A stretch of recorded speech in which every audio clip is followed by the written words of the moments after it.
Today, it's a pleasure for me to give you an introduction into the very early game history. Maybe first I must excuse myself. I have a little bit temperature, so if I'm not speaking that fluently, it's because I'm ill. And okay, the situation I found before I started this little research project was that there's for sure a huge computer history, and this starts with the abacus, and I'm pretty sure most of you know this timeline. But in this established computer history, usually games are not mentioned, or if they are mentioned, they are just mentioned as not very important. Then there's the other group of researchers. These are the video game or the computer game researchers, and usually this history, this timeline starts in the early 60s, and so there's somehow, if you want to describe it in that way, a dark age of computer game history, and this is from the late 40s up to the early 60s, and that's our topic here.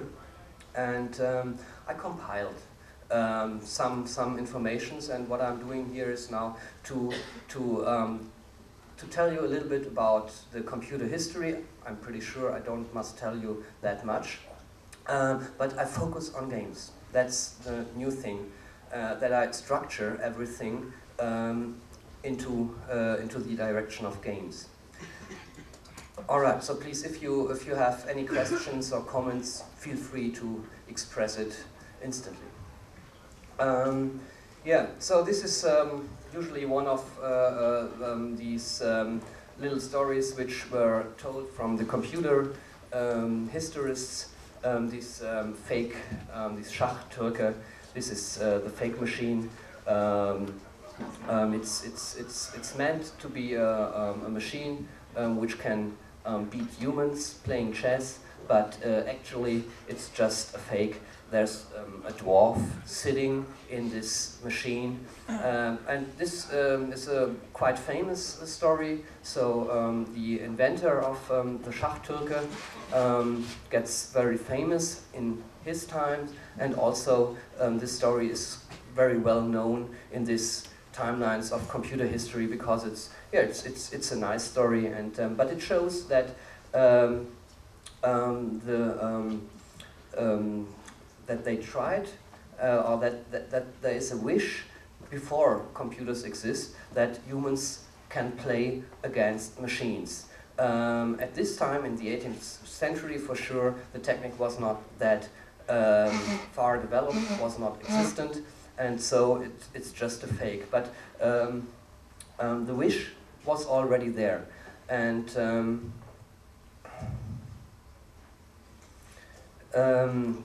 to answer the question of the question, just at the beginning of the talk, when was the very first computer game program? What is the earliest computer game?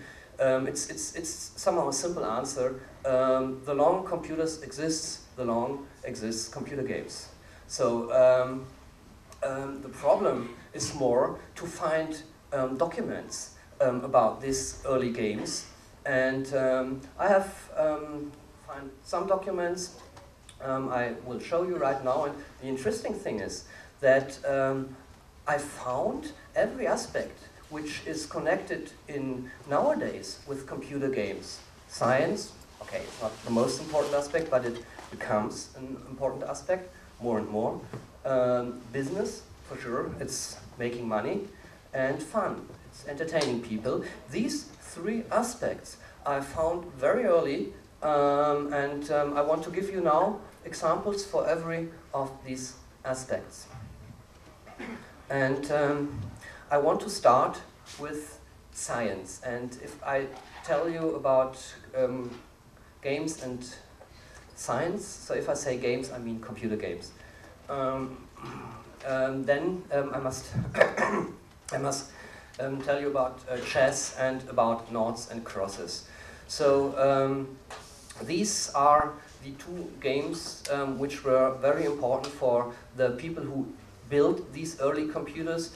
As you know, as you might know, these early, very first computers are developed in the framework of the Second World War, the Colossus computer, secret projects, and for a special purpose, not to invent a computer, but to decode the German Enigma.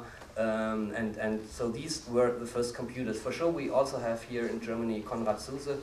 And so these very few computers which exists as first computers were exist in the Second World War because of the Second World War, and were mostly secret projects.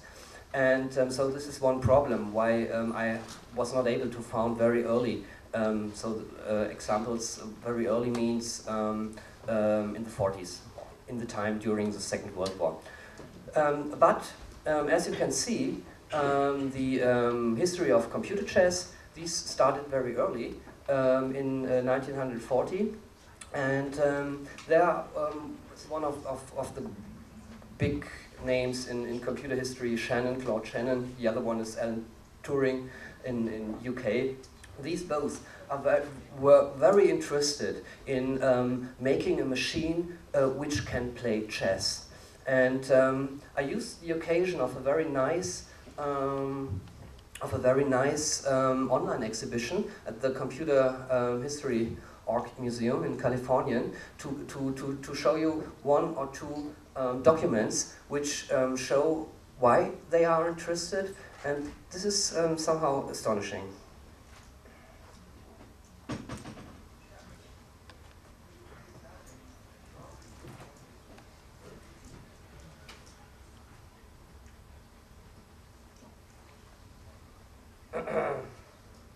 So this is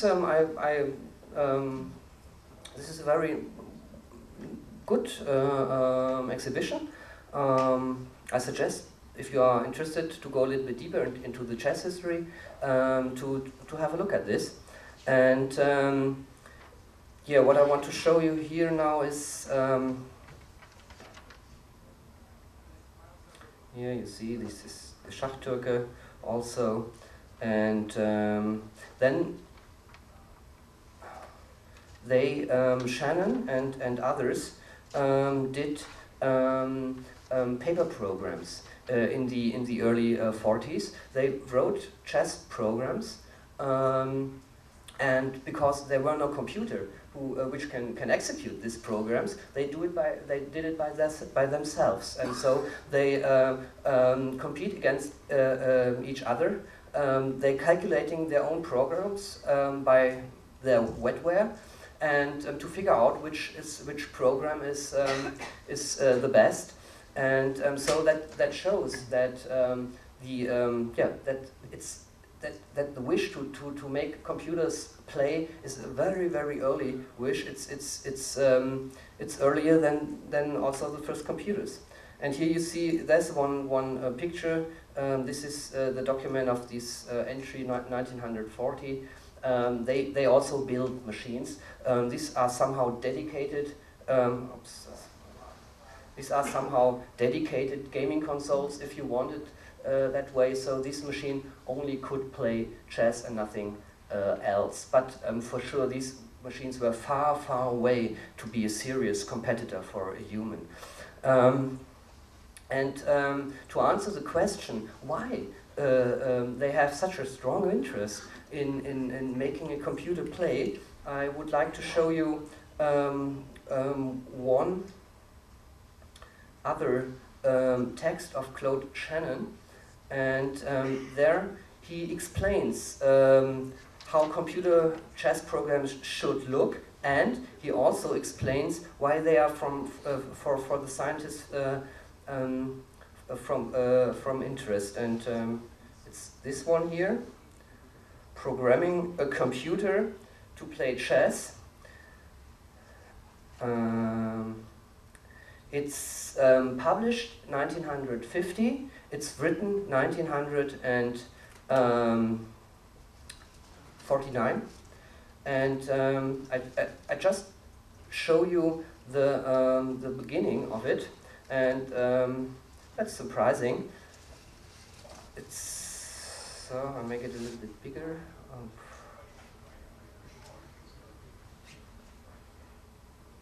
Oops. Oh God, what's up here? Sorry, don't know. It's a little bit too small. Maybe this size here. Is it okay? No. So, and he said this paper is concerned with the problem of constructing a computer routine, a program for modern general-purpose computer. This was a big thing, a general-purpose computer. This was a new thing at this times, which will enable it to play chess. And then it's very interesting that he stated, all thought perhaps of no practical importance, the question is of theoretical interest, and it is hoped that a satisfactory solution of this problem will act as a wedge in attacking other problems of a similar nature and of greater significance. Some possibilities in this direction are, now he counts what he think computer made in the future. Machines for designing filters and equalizers, okay. Machines for designing relay and switching circuits. Machines which will handle routing of telephone calls based on the individual circumstances rather than by fixed pattern. This was one of the most important things. To learn a computer play means that the computer must be able to decide. He must be able to decide which move is better than the other. And this is the groundbreaking idea, which is connected to this chess playing problem.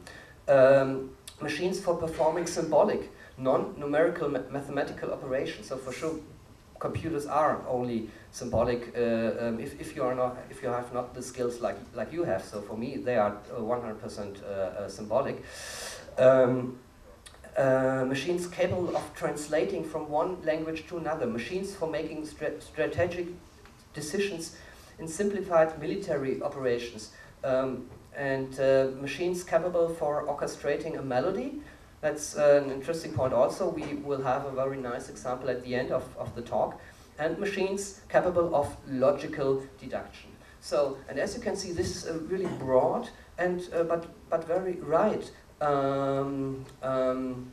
Vorhersage, prediction, thank you, what computers will be.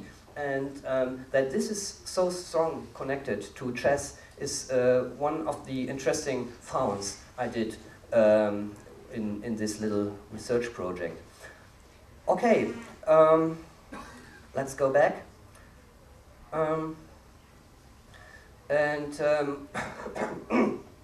Now we come to noughts and crosses. So this is the English name. In America it is called tic-tac-toe, and so I'm sure you all know the game. And this is somehow the little brother of the chess program. As you have seen, it was not possible to implement this thinking and these thoughts and these paper programs into an existing machine then. But it was possible to build a noughts and crosses computer, or to program a computer at this time to play noughts and crosses, because it is much simpler. But it's somehow also a strategic game, and a lot of these problems Shannon wants to solve with the chess game also could be found here, or are connected with noughts and crosses. But it's also there are some connections to the fun part and the entertainment part also. And what is great here, I can show you I can show you at least one example, because there's an emulator existing, and I can show you how it looked. So the first noughts and crosses I found was in 1950, programmed by a Bletchley Park veteran. And Bletchley Park, this is the laboratory where the Colossus computer was developed. So this